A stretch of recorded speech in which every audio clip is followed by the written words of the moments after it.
दोस्तों आप सभी का बहुत बहुत स्वागत है हमारे चैनल में। इस वीडियो के अंदर अभी हम लोग लूसेंट सामान्य ज्ञान इससे रिलेटेड जो है इम्पोर्टेंट 45 प्लस क्वेश्चन जो है इस वीडियो में देखने वाले हैं, जो कि आपके आने वाले एग्जाम से railway group D, SSC, UP police, लेखपाल और आने वाले सभी प्रतियोगिता परीक्षा के लिए काफ़ी इम्पोर्टेंट है। तो दोस्तों आप इस वीडियो को बहुत ध्यान से लास्ट तक देखिए। चैनल पर नया है तो चैनल को सब्सक्राइब कर बेल आइकन यानी जो घंटी का निशान है इसे ज़रूर सेंड कर दें, ठीक है। और ये टोटल जो 45 प्लस क्वेश्चन है, आप इनमें से कितने क्वेश्चन जो है सही कर पाते हैं, अपना स्कोर जो है कमेंट बॉक्स में ज़रूर बताएं। तो चलिए शुरू करते हैं। देखिए यहाँ पर हमारा पहला क्वेश्चन दिया गया है, लॉर्ड कॉर्नवालिस की कब्र कहाँ स्थित है। देखिए ये वेरी इंपॉर्टेंट क्वेश्चन है, बहुत बार ये क्वेश्चन जो है एग्जाम में पूछा गया है। तो करेक्ट आंसर ऑप्शन ए हो जाएगा गाजीपुर में, ठीक है। लॉर्ड कॉर्नवालिस की कब्र कहाँ स्थित है, गाजीपुर में स्थित है। इसके अलावा यदि हम बात करें लॉर्ड कॉर्नवालिस की, तो देखिए लॉर्ड कॉर्नवालिस को जो है ये भारत में सिविल सेवा का जनक माना जाता है। लॉर्ड कॉर्नवालिस को भारत में सिविल सेवा का जनक माना जाता है और इन्होंने 1793 में बंगाल में अस्थाई बंदोबस्त यानी जमींदारी व्यवस्था की शुरुआत की थी, ठीक है, आपको याद रखना है। इसके अलावा यदि हम बात करें फूलबाग मैदान ग्वालियर की, तो यहाँ पर किसकी समाधि स्थल है, तो देखिए यहाँ पर रानी लक्ष्मीबाई की समाधि स्थल है। फूलबाग मैदान ग्वालियर में रानी लक्ष्मीबाई की समाधि स्थल है, ठीक है। इसके अलावा यहाँ पर कुछ प्रसिद्ध व्यक्ति और उनके समाधि स्थल लिखे हैं जो एग्जाम में बार बार पूछे जाते हैं, ठीक है। तो देखिए यहाँ पर जो पहला दिया गया है महात्मा गांधी जी, तो महात्मा गांधी जी की समाधि स्थल कहाँ पर है, राजघाट में है। BR अम्बेडकर, इनकी समाधि चैत्रा भूमि में। जवाहरलाल नेहरू शांति वन में। लाल बहादुर शास्त्री विजय घाट में। इंदिरा गांधी शक्ति स्थल में। राजीव गांधी वीर भूमि में। चौधरी चरण सिंह किसान घाट में। डॉक्टर राजेंद्र प्रसाद महाप्रयाण घाट में। मुरारजी देसाई अभय घाट में। जगजीवन राम समता स्थल में। गुलजारी लाल नंदा नारायण घाट में। ज्ञानी जैल सिंह एकता स्थल में। KR नारायणन उदय भूमि में। और शंकर दयाल शर्मा, इनकी समाधि कहाँ पर है, करम भूमि में, ठीक है, आपको याद रखना है। क्वेश्चन नंबर 2 है, विलियम बेंटिक के द्वारा सती प्रथा किस वर्ष समाप्त की गई। तो देखिए विलियम बेंटिक ने राजा राम मोहन राय के साथ मिलकर सती प्रथा को 1829 में जो है समाप्त किया था, ठीक है, सी आंसर हो जाएगा। क्वेश्चन नंबर 3 है, मोहम्मद बिन तुगलक ने अपनी राजधानी कहाँ बदली थी। तो मोहम्मद बिन तुगलक ने अपनी राजधानी दिल्ली से देवगिरी बदली थी, ठीक है, दिल्ली से देवगिरी जो है अपनी राजधानी बदली थी। बात करें मोहम्मद बिन तुगलक की, तो देखिए सन की बादशाह के नाम से किसे जाना जाता है, तो ये मोहम्मद बिन तुगलक को एग्जाम में पूछा जाएगा कि सन की बादशाह किसे बोला जाता है, तो मोहम्मद बिन तुगलक को बोला जाता है। मोहम्मद बिन तुगलक कब दिल्ली की गद्दी पर बैठा, 1325 में, याद रखना है आपको, 1325 में जो है मोहम्मद बिन तुगलक दिल्ली की गद्दी पर बैठा। इसकी मृत्यु के बाद जो है फिरोज शाह तुगलक 1351 में जो है गद्दी पर बैठा, ठीक है। मोहम्मद बिन तुगलक की मृत्यु के बाद गद्दी पर कौन बैठा, फिरोज शाह तुगलक 1351 में, याद रखना है।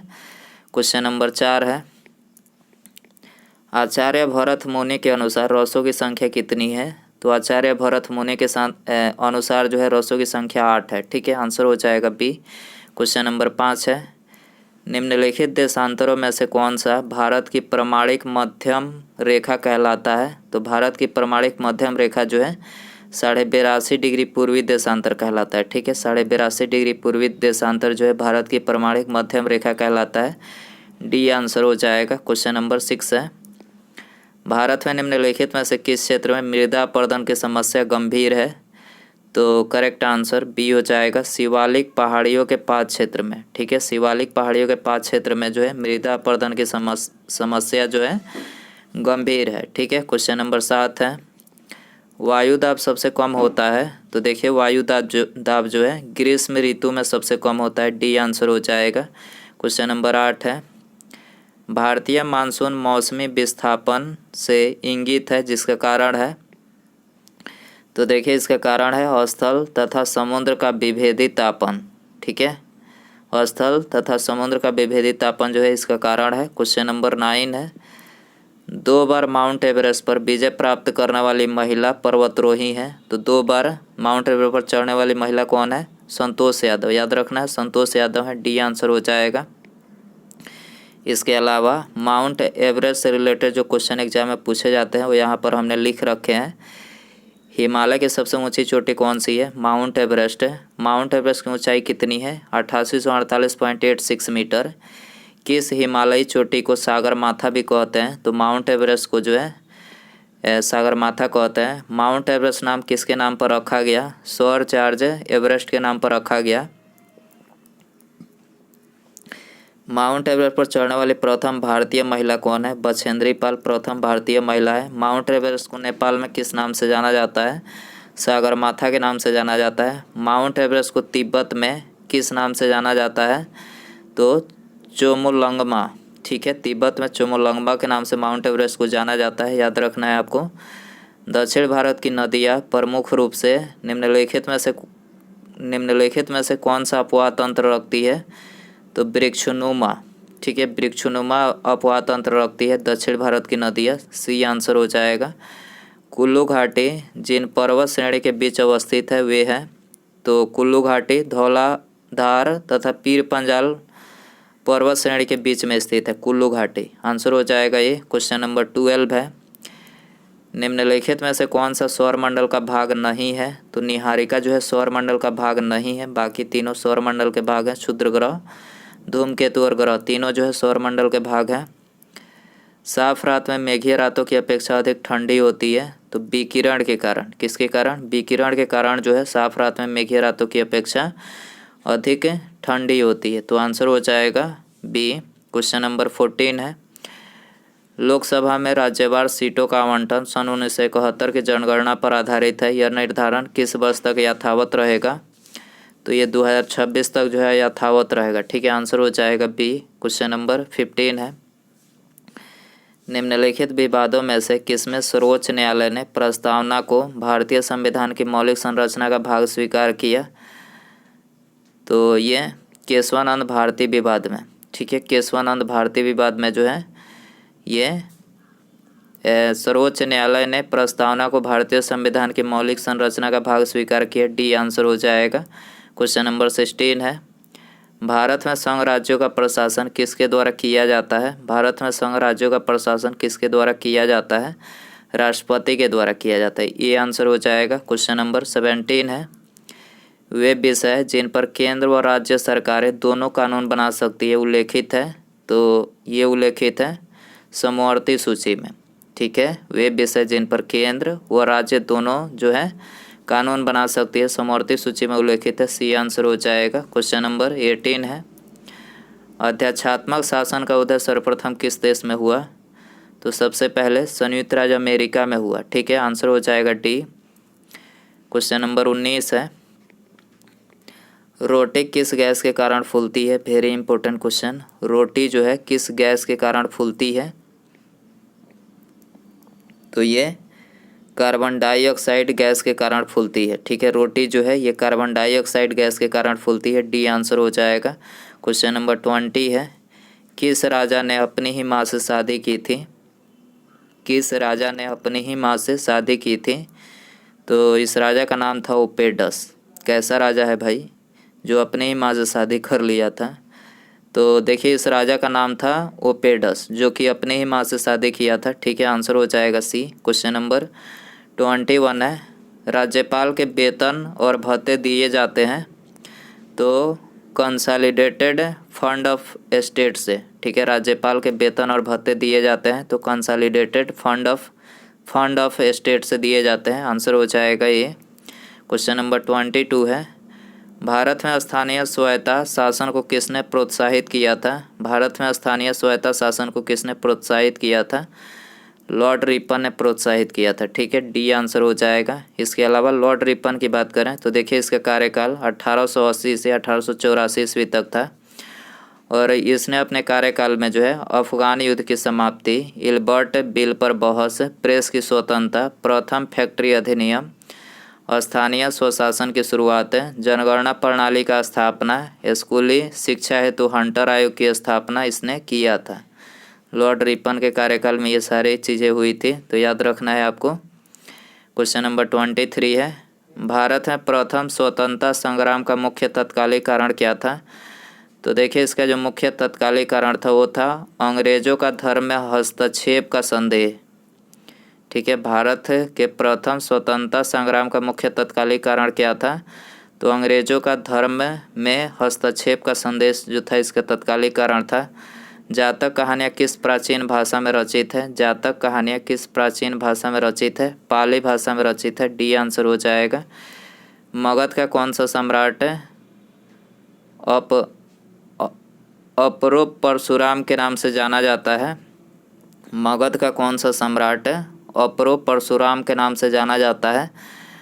तो ये जाना जाता है महापद्म नंद। ठीक है, महापद्म नंद अपरोप परशुराम के नाम से जाना जाता है। डी आंसर हो जाएगा। क्वेश्चन नंबर 26 है, मौर्य काल में लक्ष्मणाध्यक्ष कौन था? मौर्य काल में लक्ष्मणाध्यक्ष कौन था? टकसाल का प्रभारी कर्मचारी।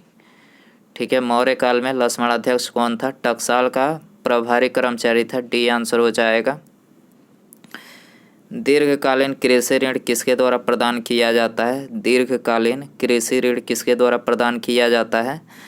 भूमि विकास बैंक के द्वारा। सी आंसर हो जाएगा। क्वेश्चन नंबर 28 है, सार्वजनिक क्षेत्र का तात्पर्य है। सार्वजनिक क्षेत्र का तात्पर्य है वाणिज्य एवं व्यापार पर सरकार का स्वामित्व। वाणिज्य एवं व्यापार पर सरकार का स्वामित्व जो है इसका तात्पर्य है। सी आंसर हो जाएगा। क्वेश्चन नंबर 29 है, प्रिज्म से गुजरने पर प्रकाश का कौन सा रंग सबसे अधिक विचलन दर्शाता है? सबसे अधिक विचलन जो है बैगनी दर्शाता है। ठीक है, सी आंसर हो जाएगा। क्वेश्चन नंबर 30 है, तरंग और कण दोनों की प्रकृति दर्शाने वाले कण कौन है?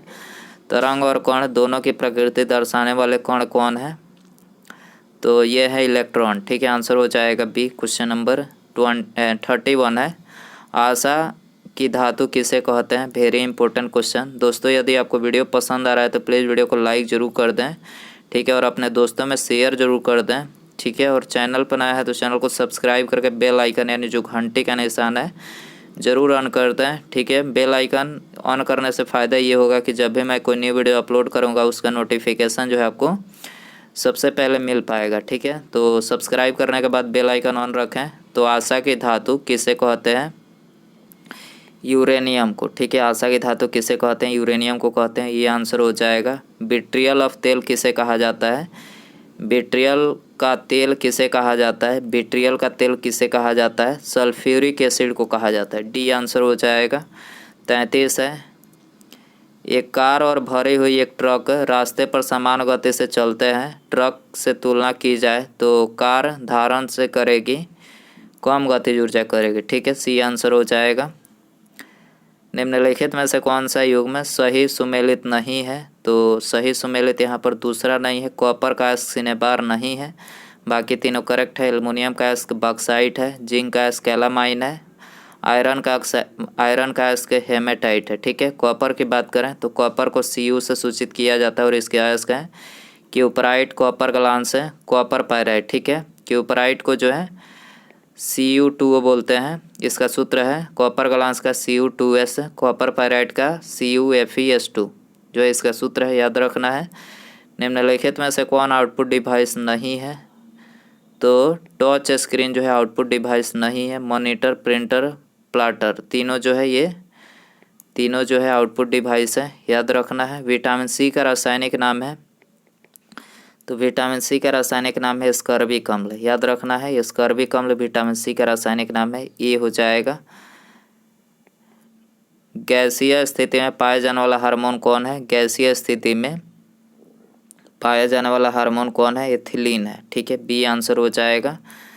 मानव शरीर की धीमी वृद्धि किस कमी के कारण होती है? मानव शरीर की धीमी वृद्धि किस कमी के कारण होती है? प्रोटीन की कमी के कारण होती है। सी आंसर हो जाएगा। क्वेश्चन नंबर 39 है, नदी के प्रवाह को मापने के लिए किसका उपयोग होता है? नदी के प्रवाह को मापने के लिए किसका उपयोग होता है? तो ये क्यूसेक का उपयोग होता है। ठीक है, बी आंसर हो जाएगा। क्वेश्चन नंबर 40 है, विद्युत केतली में पानी गर्म होता है। विद्युत केतली में पानी गर्म होता है, संवहन के कारण गर्म होता है। बी आंसर हो जाएगा। 41 है, हिंदू वे ऑफ लाइफ किसकी रचना है? हिंदू वे ऑफ लाइफ किसकी रचना है? राधा कृष्णन की रचना है। ठीक है, Hindu way of life Radha Krishnan की रचना है। भारतीय लाख अनुसंधान संस्थान कहाँ स्थित है? भारतीय लाख अनुसंधान संस्थान कहाँ स्थित है? रांची नामकुम में स्थित है। ठीक है, रांची नामकुम में स्थित है। डी आंसर हो जाएगा। सर्वाधिक सीमा वाला देश कौन है? देखिए वेरी इंपॉर्टेंट क्वेश्चन है, याद रखना है आपको। सर्वाधिक सीमा वाला देश कौन है? चाइना है। ठीक है, चाइना की बात करें तो चाइना की सीमा जो है 14 देशों से लगती है। ठीक है, सर्वाधिक सीमा वाला ये देश है। देखिए 14 देश हैं: भारत, मंगोलिया, कजाकिस्तान, उत्तरी कोरिया, रूस, Kyrgyzstan, Tajikistan, Afghanistan, Pakistan, Nepal, Bhutan, Myanmar, Laos और वियतनाम। ठीक है, ये टोटल 14 देशों से चीन की सीमा लगती है, याद रखना है आपको। अंतर्राष्ट्रीय चावल अनुसंधान केंद्र कहाँ स्थित है? अंतर्राष्ट्रीय चावल अनुसंधान केंद्र कहाँ स्थित है? मनीला, फिलीपींस में स्थित है। डी आंसर हो जाएगा। क्वेश्चन नंबर 45 है। प्रथम पंचवर्षीय योजना की प्राथमिकता क्या थी? तो देखिए इसकी प्राथमिकता थी कृषि का विकास। ठीक है, सी आंसर हो जाएगा। उसके बाद यहाँ पर हमारा अगला क्वेश्चन है, भारत में सेवा कर किसकी सिफारिश पर लागू किया गया? वेरी इंपॉर्टेंट क्वेश्चन है। भारत में सेवा कर जो था, सेवा कर जो है ये किसकी सिफारिश पर लागू किया गया? तो देखिए इसका करेक्ट आंसर बी हो जाएगा। राजा चेलैया समिति के सिफारिश पर जो है भारत में सेवा कर जो है लागू किया गया। ठीक है, तो दोस्तों ये थे लूसेंट सामान्य ज्ञान के इम्पोर्टेंट 46 क्वेश्चन। आप इन 46 क्वेश्चन में से कितने क्वेश्चन सही कर पाए हैं अपना स्कोर कमेंट बॉक्स में ज़रूर बताएं। और वीडियो पसंद आया रहेगा तो प्लीज़ वीडियो को लाइक कर दीजिएगा, अपने दोस्तों में शेयर कर दीजिएगा। चैनल पर नया है तो चैनल को सब्सक्राइब करके बेल आइकन जो है घंटी का निशान उसे ज़रूर से ऑन कर दीजिएगा। ठीक है, मिलते हैं अगले वीडियो में। नमस्कार, जय हिंद, जय भारत।